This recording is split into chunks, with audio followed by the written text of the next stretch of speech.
Jamie Gittens telah menjadi salah satu prospek penyerang muda paling menjanjikan dan menarik perhatian di sepak bola Eropa saat ini.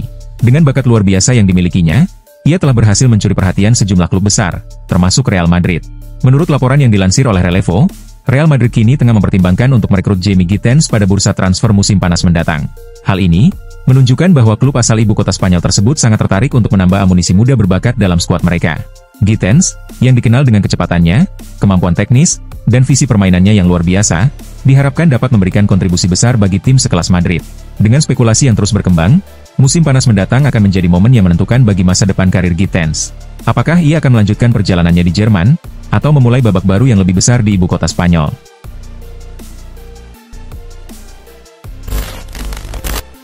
Musim ini menjadi musim pertama Kylian Mbappe bersama Real Madrid. Meski baru bergabung, ia sudah memiliki ambisi besar dengan klub tersebut. Ia menetapkan target yang sangat tinggi, yakni mencetak puluhan gol dalam satu musim. "Saya ingin dan selalu percaya saya bisa," ujar Mbappe ketika ditanya mengenai hal tersebut. "Saya sangat percaya pada kemampuan saya, tetapi saya tidak ingin membatasi diri. Jika saya bisa mencetak 50 gol, itu akan sempurna. Namun jika bisa lebih dari itu, saya akan berusaha," tambahnya, seperti yang dilaporkan oleh Marca. Dalam sejarah panjang Real Madrid, hanya Cristiano Ronaldo yang berhasil mencetak 50 gol atau lebih dalam satu musim. Bahkan Ronaldo melakukannya 6 kali selama membela El Real. Pelatih Madrid, Carlo Ancelotti, percaya bahwa Mbappe memiliki potensi untuk mencapai level yang sama dengan Ronaldo. Namun, Ancelotti juga menekankan bahwa pencapaian tersebut tidak akan mudah.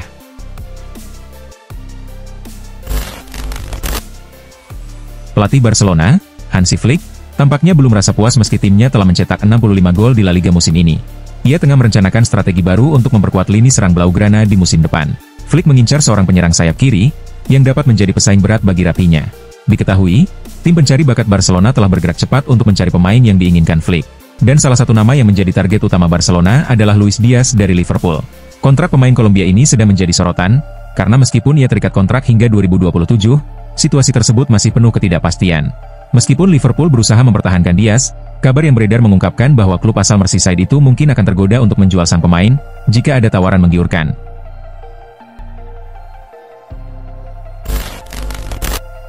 Pelatih Chelsea, Enzo Maresca telah menetapkan target yang jelas bagi para pemainnya, yakni memenangi 7 pertandingan kandang tersisa, dan memastikan kembali ke Liga Champions. Seperti yang sudah diketahui, Chelsea sejauh ini hanya mencatatkan rekor kandang terbaik ke-7 di Liga, dengan 6 kemenangan dari 12 pertandingan dan 2 kekalahan.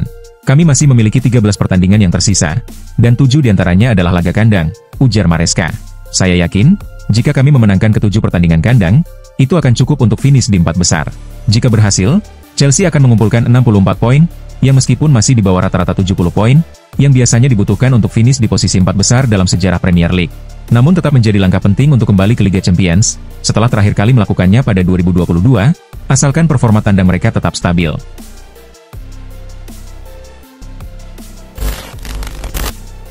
Jika Erling Haaland bergabung dengan Real Madrid, ia diprediksi akan menjadi penerus bagi Karim Benzema atau Cristiano Ronaldo. Thibaut Courtois memberikan penjelasan, mengapa Haaland berpotensi menjadi penerus dari Ronaldo dan Benzema di Madrid. "Tentu saja, sebelumnya ada Cristiano di sana. Cristiano adalah seorang superstar, dan Benzema adalah pemain berikutnya yang mendukungnya," kata Courtois. "Namun, ketika Cristiano pergi, pemain lain bisa menggantikan dan mencetak gol seperti yang dilakukan Ronaldo.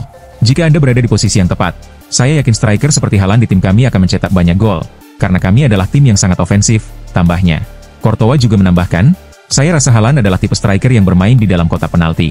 Dan saya pikir kami memiliki kualitas yang cukup untuk mencapainya, karena kami banyak melepaskan umpan silang."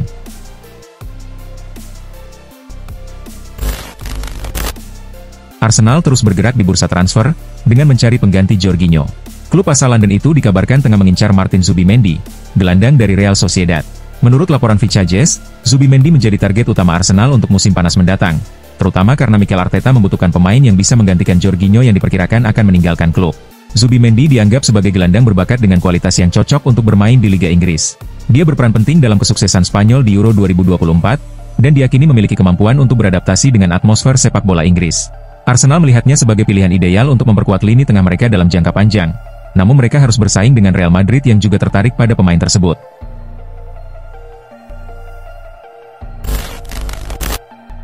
Manchester United dilaporkan tertarik untuk merekrut kiper berpengalaman Juan Musso dari Atalanta, yang saat ini sedang dipinjamkan ke Atletico Madrid. Sejauh ini, Musso hanya bermain 6 kali untuk tim yang dilatih Diego Simeone, berstatus sebagai cadangan kiper utama Jan Oblak. Kiper asal Argentina ini satu kali tampil di La Liga melawan Athletic Bilbao pada akhir Agustus lalu, dan berhasil mencatatkan clean sheet. Sisa penampilannya terjadi di Copa del Rey, di mana Musso tampil impresif, hanya kebobolan 1 gol dan hampir dipastikan akan kembali menjadi pilihan utama di semifinal melawan Barcelona. Penampilan tersebut cukup meyakinkan Manchester United untuk membuat tawaran. Setan Merah melihatnya sebagai calon pengisi posisi kiper yang kosong, seiring dengan rencana penjualan Andre Onana. Onana sendiri diperkirakan akan diminati oleh banyak klub Serie A jika akhirnya dijual.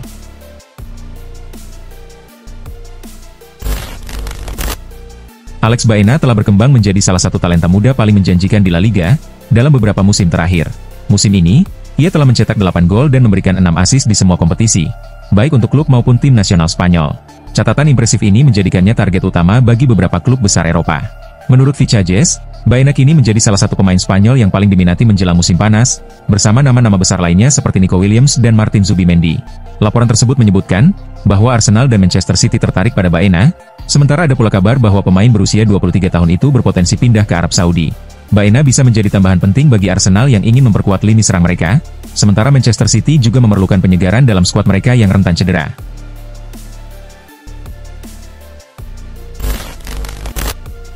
Pada musim ini, Inter berhasil lolos langsung ke babak 16 besar Liga Champions setelah menempati posisi keempat di fase grup. Sementara di Serie A, Inter berada di posisi kedua klasemen Liga Italia dengan 54 poin, hanya tertinggal 2 angka dari Napoli yang berada di puncak. Wakil Presiden Inter, Javier Zanetti, menyatakan bahwa timnya tidak akan memprioritaskan salah satu kompetisi. Inter tidak ingin membatasi diri di kedua ajang tersebut. Kami harus menargetkan untuk bertahan hingga akhir di keduanya, ujar Zanetti. Semua orang ingin menjadi juara Liga, dan kami tahu betapa pentingnya itu. Namun ada juga Liga Champions, di mana kami adalah tim Italia terakhir yang menjuarainya, dan kami akan terus berusaha untuk menghormatinya serta mencapai final, seperti yang kami lakukan 2 tahun lalu. Berkompetisi di kedua kompetisi ini memang sulit, tapi pola pikir kami harus tetap fokus untuk melaju hingga akhir. Kami tidak boleh memilih, tegasnya. Kenan Yildiz kini memasuki musim keduanya bersama tim senior Juventus. Pemain yang berasal dari Akademi Bayern Munich ini sudah tampil sebanyak 37 kali, dengan mencetak 6 gol, dan memberikan 5 assist. Namun dalam beberapa pertandingan terakhir, Yildiz sering dicadangkan oleh pelatih Thiago Motta. Dalam laga terakhir kontra PSV di Liga Champions, ia baru masuk pada menit ke-77. Sementara saat menghadapi Inter Milan di akhir pekan, Yildiz baru diturunkan pada menit ke-81. Kondisi ini memunculkan spekulasi negatif. Menurut laporan Il Bianconero, dikabarkan bahwa pelatih Thiago Motta tidak puas dengan penampilan Yildiz di Juventus. Kekhawatiran mengenai hal ini juga muncul dari pihak pemain. Meskipun Yildiz masih terikat kontrak hingga 2029, ada kemungkinan Juventus akan melepasnya pada musim panas mendatang, jika ada tawaran yang sesuai.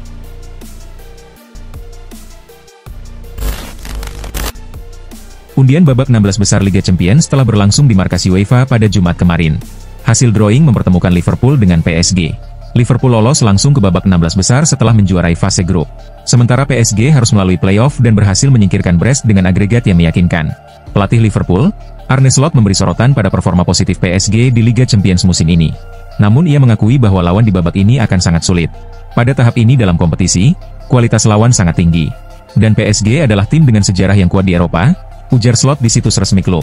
Seperti kami, PSG memimpin Liga Domestik dan sedang dalam rentetan hasil tak terkalahkan yang panjang.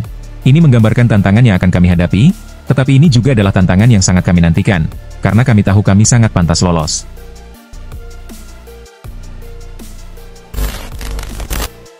Dalam beberapa tahun belakangan, Son Heung-min telah menjadi salah satu pemain paling berpengaruh di Tottenham dan juga Premier League. Dan saat ini, Son telah mencetak 168 gol, menjadikannya sebagai pencetak gol terbanyak kelima dalam sejarah klub. Kontraknya dengan Tottenham akan berakhir pada musim panas 2026. Namun laporan terbaru mengungkapkan bahwa Tottenham berencana untuk melepas Son di akhir musim ini. Menurut laporan TBR Football, Spurs berencana melepas Son karena klub sedang mencari penambahan pemain di lini serang, dengan Eberechi Eze sebagai target utama mereka di bursa transfer musim panas mendatang. Jika Eze bergabung dengan Spurs, kemungkinan besar ia akan berperan sebagai gelandang serang dengan nomor punggung 10. Dan kemungkinan juga akan menggantikan posisi Son di sayap kiri.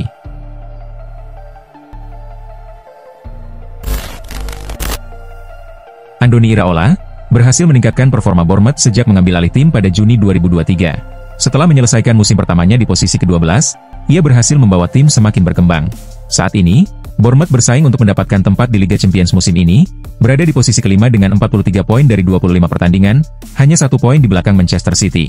Kesuksesan Iraola bersama Bournemouth membuat namanya semakin dikenal. Beredar kabar bahwa ia menjadi salah satu kandidat pengganti Ancelotti, yang dirumorkan akan meninggalkan tim pada awal Januari lalu. Meskipun demikian, Iraola tidak terlalu memperhatikan spekulasi tersebut. Saya tidak memikirkan hal-hal seperti ini. Saya sudah bertahun-tahun di dunia ini, baik sebagai pemain maupun pelatih, dan saya tahu apa yang penting dan apa yang tidak, ujar Iraola menanggapi rumor tersebut.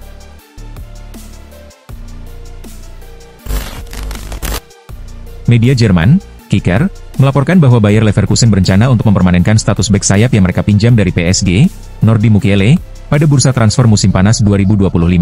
Awalnya, Mukiele hanya dipinjam selama 1 musim, dari musim panas 2024 hingga musim panas 2025. Sejak bergabung dengan Leverkusen, ia menunjukkan penampilan gemilang di posisi bek sayap kanan, dengan total 17 pertandingan di semua kompetisi. Selain itu, Mukiele juga dapat bermain di posisi lain, seperti bek tengah atau gelandang kanan. Penampilan impresif tersebut semakin membuat Bayer Leverkusen tertarik untuk mempermanenkan jasanya. Klub yang dilatih oleh Xabi Alonso itu juga berusaha menyelesaikan transaksi ini lebih cepat, sebelum PSG menaikkan harga jualnya, menyusul penampilan cemerlang Mukiele di musim ini.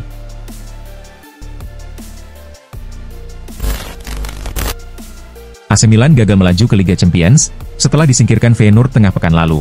Kegagalan tersebut dipengaruhi oleh diving Theo Hernandez yang berujung pada kartu merah. Beberapa media Italia melaporkan, bahwa Milan menghentikan negosiasi kontrak baru dengan Theo sebagai dampak dari kesalahan tersebut. Namun, Conceição membela pemain asal Prancis itu dalam konferensi pers, menjelang pertandingan melawan Torino di Liga Italia. Pelatih asal Portugal ini menegaskan, bahwa Theo adalah pemain penting bagi Milan. Tentang Theo, saya senang menjawab pertanyaan tentang sepak bola, ujar Conceição yang dikutip dari Football Italia. Bagi saya, yang penting adalah mereka profesional dan memberikan segalanya untuk klub. Saya sudah mengatakan ini setelah pertandingan. Theo adalah aset bagi klub, dia telah memberikan kebahagiaan bagi para penggemar di masa lalu, tambahnya.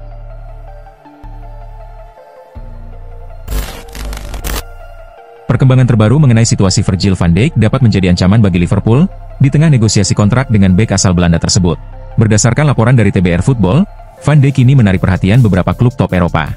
Bek berusia 32 tahun itu sebenarnya hampir mencapai kesepakatan kontrak baru pada musim panas lalu. Namun hingga saat ini belum ada perpanjangan yang tercapai. Meskipun Van Dijk masih ingin bertahan di Anfield, kedua pihak belum menemukan kesepakatan kontrak yang cocok. Klub-klub besar Eropa seperti Real Madrid, Atletico Madrid, Bayern Munchen, Paris Saint-Germain, dan Juventus, dilaporkan siap untuk membicarakan kemungkinan transfer gratis dengan Van Dijk, jika ia tidak memperpanjang kontraknya di Liverpool.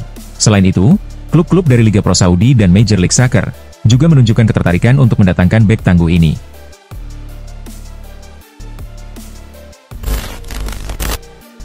Everton dan Manchester United bertemu di Goodison Park, pada pekan ke-26 Premier League.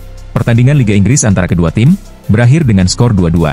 Everton unggul 2-0 di babak pertama berkat gol dari Beto pada menit ke-19, dan Abdoulaye Doucouré pada menit ke-33. Namun, tim asuhan David Moyes gagal mempertahankan keunggulan 2 gol tersebut. Di babak kedua, pasukan Ruben Amorim berhasil bangkit dan menyamakan kedudukan, melalui tendangan bebas Bruno Fernandes pada menit ke-72, dan gol Manuel Ugarte pada menit ke-80. Pertandingan di Goodison Park ini pun berakhir imbang. Arsenal mengalami kekalahan pada pekan ke-26 Liga Inggris musim ini. Mereka menjamu West Ham, dan kalah tipis 0-1. West Ham meraih kemenangan berkat gol Jarrod Bowen di penghujung babak pertama. Kekalahan ini, membuat Arsenal tetap berada di posisi kedua dengan 53 poin. Di sisi lain, West Ham mengamankan 3 poin penting, yang mengukuhkan posisi mereka di peringkat 16 dengan total 30 poin. Chelsea menderita kekalahan pada pekan ke-26 Premier League musim ini. Mereka bertemu dengan Aston Villa, dan kalah 2-1. Chelsea sempat memimpin lebih dahulu melalui gol Enzo Fernandez di awal babak pertama. Namun, Aston Villa berhasil membalikan keadaan lewat 2 gol dari Marco Asensio.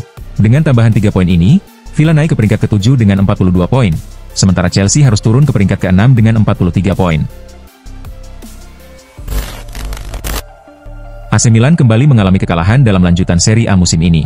Mereka bertemu dengan Torino, dan kalah 2-1. Torino meraih kemenangan berkat gol bunuh diri Malik Thiaw, dan gol dari Gvidas Gineitis. Milan sempat memperkecil skor melalui gol Tiani Reijnders. Kekalahan ini, membuat Milan tetap berada di peringkat ke-7 dengan 41 poin.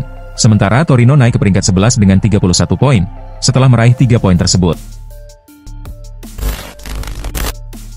Inter Milan berhasil mengalahkan Genoa dengan skor tipis 1-0, dalam laga lanjutan Serie A pekan ke-26 yang digelar di Giuseppe Meazza. Genoa sempat membuat Inter kesulitan hingga pertengahan babak kedua. Gol tunggal yang menentukan kemenangan Inter, tercipta pada babak kedua melalui aksi Lautaro Martinez. Dengan hasil ini, Inter sementara menggusur Napoli dari puncak klasemen dengan selisih 1 poin. Sementara Napoli baru akan bertanding melawan Como pada Minggu malam. Barcelona berhasil mengalahkan tuan rumah Las Palmas 2-0 dalam laga La Liga Jornada ke-25. Las Palmas sempat membuat Barcelona kesulitan hingga babak pertama berakhir. Gol-gol kemenangan Barcelona baru tercipta di babak kedua, melalui Dani Olmo dan Ferran Torres. Dengan hasil ini, Barcelona kembali merebut puncak klasemen, setelah sebelumnya sempat digusur oleh Atletico Madrid. Sementara itu, Real Madrid baru akan bertanding pada Minggu malam.